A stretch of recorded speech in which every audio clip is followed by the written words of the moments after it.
There was a guy in Iowa. He bought a ticket. It hit for $16 million.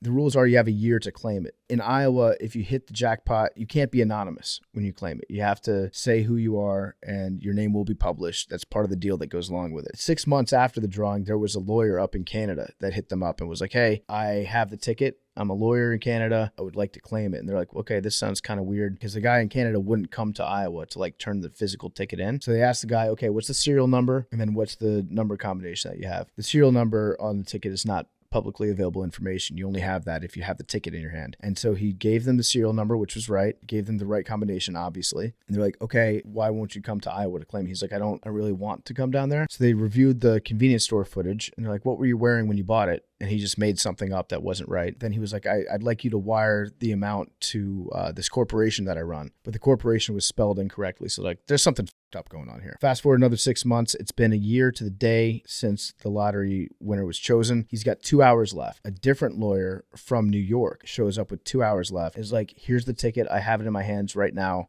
I'd like to claim it. They're like, okay, well, who do you want us to make it out to? He gave them wiring information for that weird Canadian lawyer that had just hit them up like 6 months ago. And they're like, okay, this is up. By the way, the information that we're sending the money to, that's a shell corporation in Belize. So what's happening here? They had no explanation for it. They were trying to figure out who this guy was that bought the lottery ticket because it wasn't either of these two guys. They had convenience store footage of the guy wearing like a real low profile baseball cap and like a big coat so you couldn't really see who it was. And they released the video and they're like, we need your help finding this person. And we also have him on tape asking for the ticket. If you recognize his voice, please let us know. They got a bunch of tips. I think they got like 10 or 20 about the same guy. And it was a guy named Eddie Tipton. And Eddie Tipton, you know what his job was? He was the software security manager of the lottery. That's what his job was.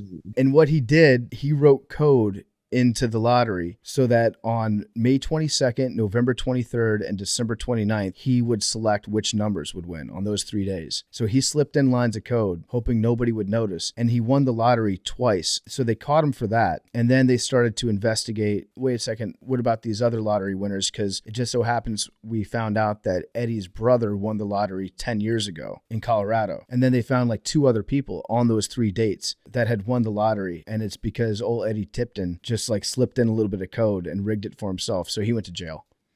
he got busted for that big time.